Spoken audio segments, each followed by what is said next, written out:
Yes, and welcome back. Of course, this is the Touchline, and as earlier promised, I have two talented freestyle footballers with me, Austin Maina and Hazel Selesi, and they're here to talk about their activities, of course, what has been happening as far as freestyle football in the country is concerned, and also some of the upcoming events that they are set to participate in, and more importantly, is their journey in freestyle football. Karibuni sana, Hazel and Austin. Great to have you, and thanks for making the time to come to the Y254, and especially on the touchline. So let's begin with Hazel. Hazel, how did you begin to freestyle instead of playing proper football? Okay, many say, that's been always the discussion, right? But just talk to us about how you picked up freestyle football. Well, for me, initially I used to play basketball. So I used to be a basketballer. I was going to do it professionally, but unfortunately I got injured long term. And so from 2017 to 2020, I didn't do any sport. And so around 2019 is when I started learning about freestyle football. And I set it in mind that I was going to start playing it. But excuses, I have no time, blah, blah, blah, all that. And then now COVID came, we had nothing to do. And so I started learning at that time. I didn't know how to juggle at all, so I literally started from zero. I started learning how to juggle, and the more I juggled, the more I enjoyed it, and so I started learning tricks, and here we are. And was it, how was it in the beginning? It was difficult. I don't think anyone can understand how kupepeta is very hard. And the tricks as well. We'll talk about more about the tricks, and what really counts. For Austin, do you share the same story, na Hazel? Just a similar one. For me, I loved football since I was a kid. So I got inspired through freestyle football around 2020 when COVID came. So I just saw a video on YouTube, a short video about many freestylers in Europe, like Ricardinho, doing amazing tricks, and I was so amazed. So that's how I just got, because I had a ball at home, so I just took it, and then I tried doing around the world, hope the world. But it took time to do those tricks. And of course that means that you had to perfect your style. I mean, what was the most the basic trick that you did learn and gave you the confidence and it worked for you? The basic tricks which I learned first is the around the world. I just see YouTube tutorials of how can you do around the world, and that's how I got. Hazel, what was some of the easiest tricks or tricks that you did pick on, and they gave you the results that kept you going? So for me, I was inspired by this freestyler called Leah Lewis. She's European as well, and her style is mainly blocks. And so for me, I started learning blocks now. Blocks includes the slap around the world, continuous slap, and those are the tricks I mainly do. So that for me was the basics. That's what, and the more I learned it, the more I enjoyed it. And that's when I started moving to lower tricks, the one Austin really likes and he's really good at. So the around the world, hope the world. And seats, and also seats, Austin, I think you'll have to do maybe a trick, but later Sure. for us. I mean, players like maybe who made this more popular or into mainstream, Diego, the late Diego Maradona, what kind of role did such players play for freestyle football? I think for me is the best football player who I know is Neymar, Neymar Jr. and Ronaldinho, who did they just came in and just show how we can transfer football through freestyle football. Is it an expression for you? It is an expression for me, and I'll just add on to what he says. You see, Neymar, Ronaldinho, they're mostly, and the Brazilians. Jogo bonito. Exactly. They use freestyle and other forms of football as an expression, as a way of bonding with other people. I don't know if you've watched Brazilians play freestyle. It's just... I've watched Anthony. And I've watched definitely kwa zile mafavela, you know, popular in favelas. Exactly. Yeah. They just look like they're dancing, they're enjoying themselves, and that's what freestyle should be. You should. It's an art to express yourself. You should enjoy it. Yeah. You free yourself. Yeah, you free yourself. In your mind, you just feel like you're expressing yourself. Yeah. And for you, is it also like you have a course helps you achieve something that you wanted to do, maybe? For me, right now I'm a student in high school. I will be finishing this year, and after that I want to do like digital marketing, which is almost similar with freestyle football, because it's all about business. Yeah. And now for you, I think your generation, I know there've been a couple of freestyle footballers in the country, Akina Oscar, you know, Akina Edu, who began it, but basically there was no structure, right? Yeah. Well, looking at it today, how would you say and how it's going? Because people like you are the pioneers, right? And that means that you'll have to step up and even get into managerial someday. Yeah, I think in the past we didn't have structures, but when we look over the past 3 years, it's good that, you know, many freestylers are having collaborations with brands, and also most importantly we're having competitions. Like last year we had the Kenyan Championship. It was in archives, literally in the middle of town. You know, it was free, anyone could come and watch it, and that was a good thing because one, it was exposure for us, it was exposure for the sport.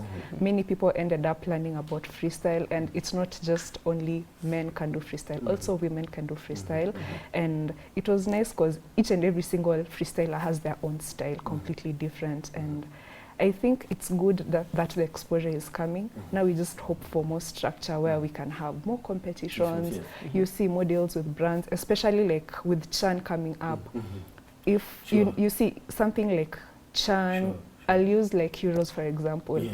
Freestylers promote Euros. They go and entertain on behalf of brands. So when Chan is coming up, it would be good to have freestylers in Kenya, Uganda and Tanzania to also promote Chan. Sure, that's a big point, right? How you can leverage on Chan and all these other competitions to just get yourself out there. Yes, true. How come the elsewhere it's done that way, and here I think you guys have to fight for your space. Yeah, nobody's thinking they are freestylers out here. But let's talk about your third place finish at the Africa Championship. That was in Algeria last year. How important was you being on the podium? Oh, that was actually my first African stroke international competition that we've done in person, and it was very important to me because I got to meet other freestylers in Africa. First of all, it's a way of learning and bonding with other freestylers, and it's also again about exposure, that freestyle is big in Africa. So I think that exposure was very important. For me personally as a freestyler, it was nice to see myself there. It was nice to see myself push myself, and actually getting third place to me was a big achievement, and I'm grateful for that. You beat how many? So initially we started 17 of us, and so we went through the knockout stages, the knockout rounds, and so by the time we were going to Algeria, we were 8 of us. What did you realize amongst the competition, the level of competition that you did encounter and face out there? It's tough. It's not as easy, but the important thing is to believe in yourself. Don't try and copy anyone else. Just focus on yourself, focus on your tricks, and do your best. Austin, you're the reigning national champion, right? Yeah. This particular title, I know more other guys are eyeing it, maybe this year or when the next time it's being held. How crucial was this win for you? You know, putting in mind that you just do it, you know, to express yourself and not really to go out for the titles. But here we are. You have championships and you top and you win. Okay. So for me, it's just it was not easy for me. The journey is not easy. It's just training, and just focus on what you love. How long can you go? What's your projection? What's the most coveted title that you're eyeing out there? I'm in the world champion. World championship. What must you do to get there? It's just for like this year we had the competition for Africa, which it's an ongoing competition. But also I came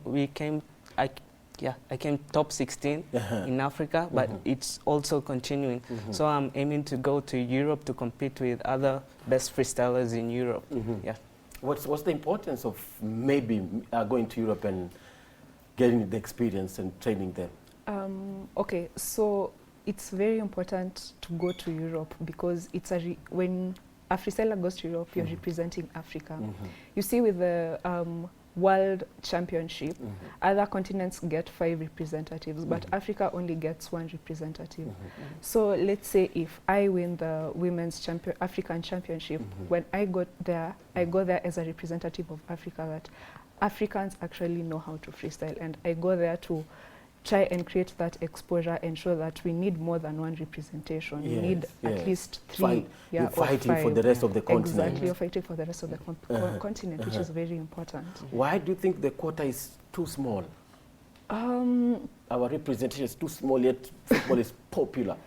Yeah, freestyle football is popular, but then again, I think here in Africa we tend to focus on, you know, the STEM, the engineering, the laws. We don't see art as, you know, we don't schooling. We don't see art as something that a person can work in or a person can create money in. So you'll get, and also there's no funding, let's be honest. The funding is low. And that's a big point, because how do you fund yourselves? Yeah, just before. In the absence even of a federation, right? Yeah, just before, like the women football team have not been paid. So like, it's just a combination of very many factors. So you'll find that Africans tend to lose interest in sports, in music, in art. Because of the obstacles. Exactly, because of all those obstacles. At the end of the day, you have to put food on the table, you know.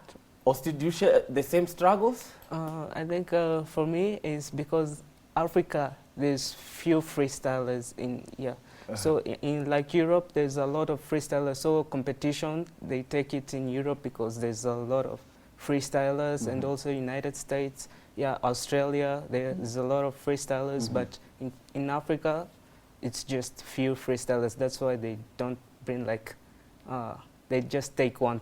In their thinking, they think not too many people, of course, and also where we have all these, you know, the challenges and all that, but over and beyond, you all doing the best to rise above the challenge. Of course, you've done it, right? I mean, going to the competitions out there and coming back with medals and awards and topping.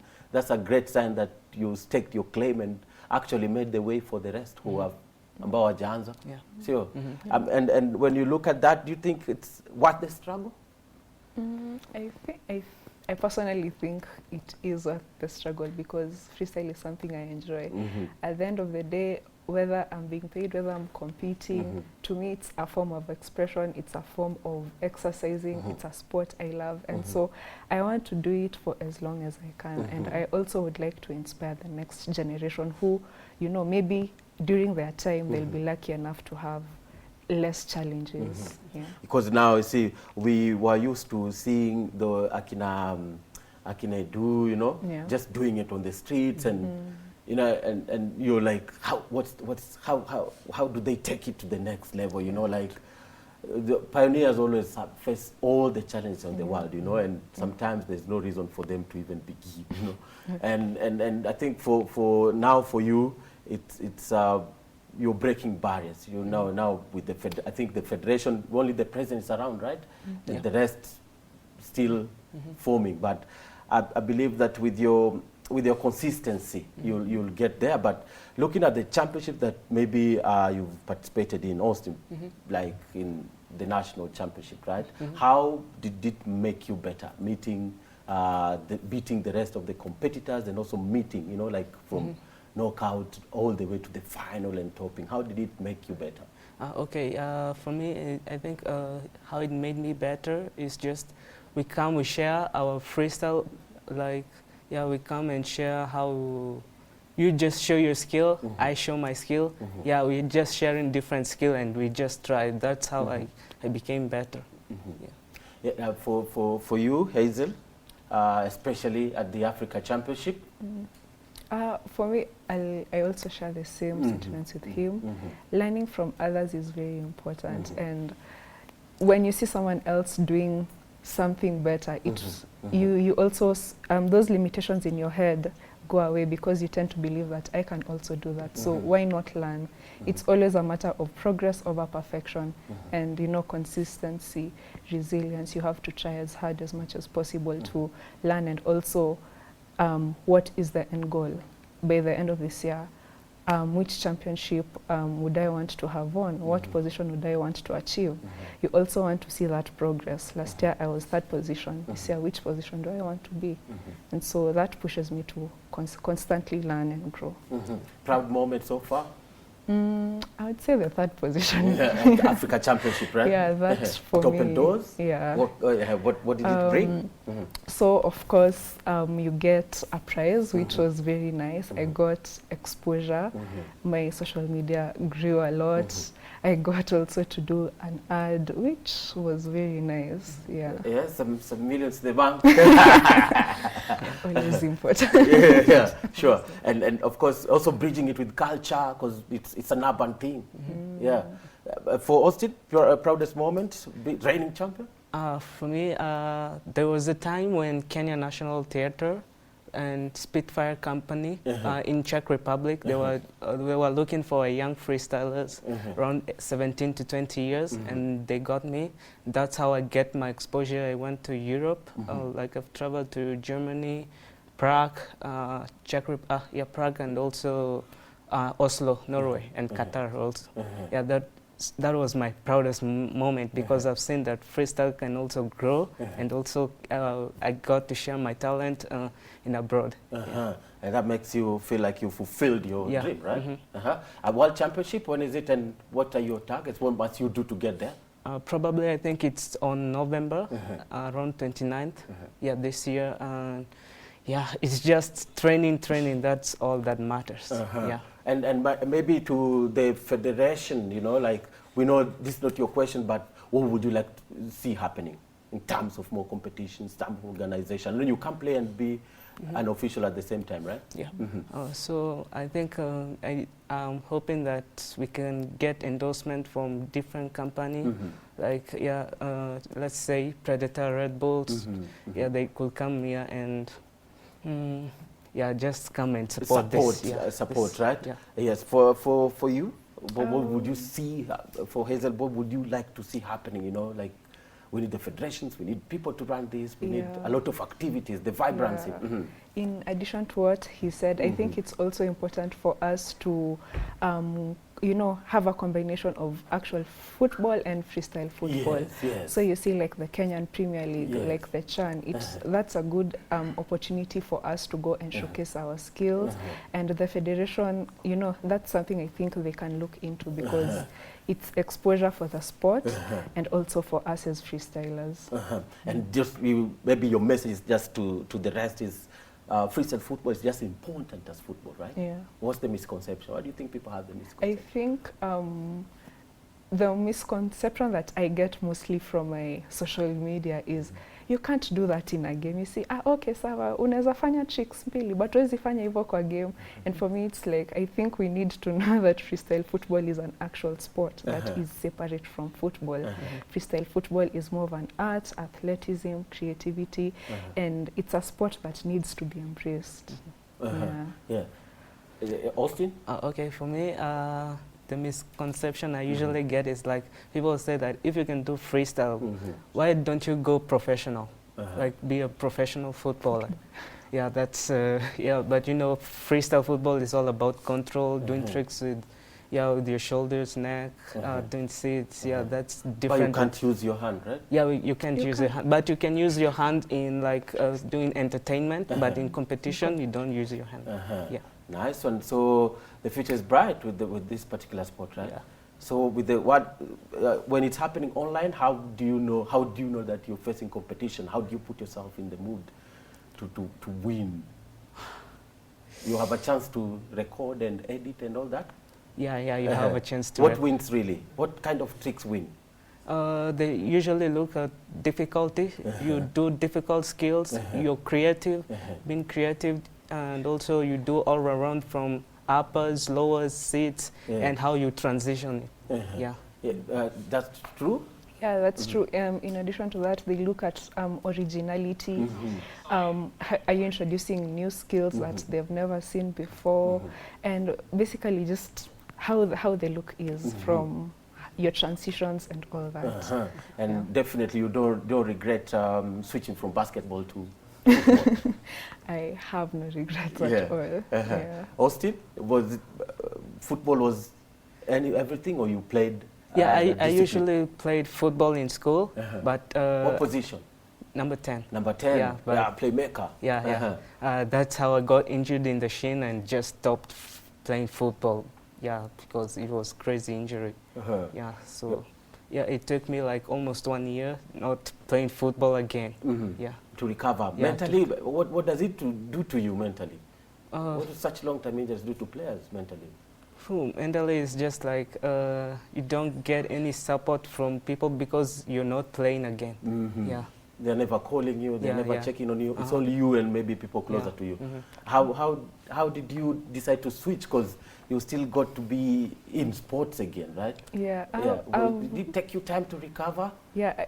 I love sports. Sports is my whole life. So when I got injured and couldn't play basketball long term, I felt like I lost my purpose. Should I say my purpose? I felt like, okay, what can I do? So during my 3 years period of recovery, I tried different things. I tried modeling, wasn't working.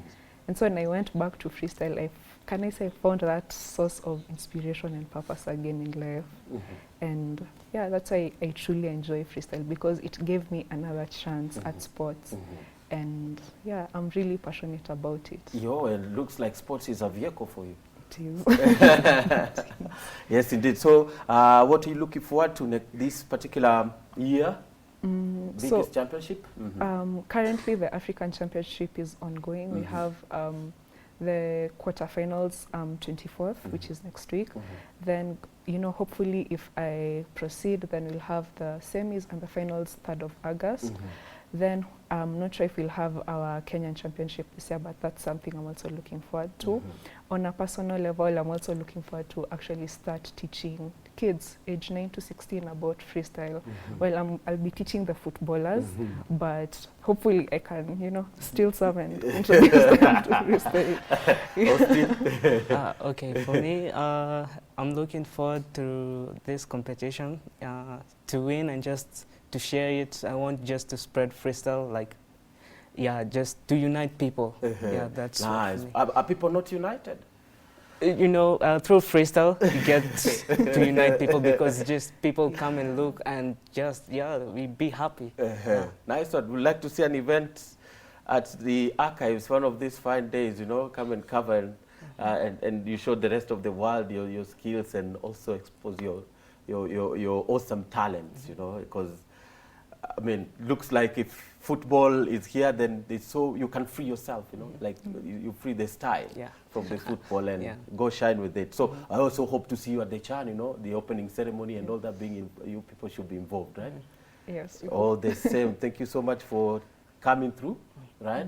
We wish you all the best and hope to see you doing the tricks, especially during this particular football season. It's football up to 2027. Thank you so much, Hazel and Austin. Yeah, thank you too. Yes, we've been watching, of course, two talented freestyle footballers, but Austin, of course, can't leave here without giving us a trick. I don't know, Fred, if you can have that, but all the same, remember that you can also watch this interview on the YouTube. That's on Y254 YouTube page, just in case you miss it or you want to watch it again. But all the same, I'll be coming back with Fun Zone. But I should ask you, which teams do you support? In Europe or where? Yeah, exactly. Local and Europe. Local here, I support Harambee Stars. Nice one. And she's wearing Kenya, definitely, right? A club? A club? I don't know, maybe Murang'a Seal. Murang'a Seal. But you are Jews, For you? Which club do you? PSG. Local and abroad? PSG? Yeah. What happened last Sunday? Oh. The game is to be sold, not to be told. We'll be back with the Fan Zone. Stay with us.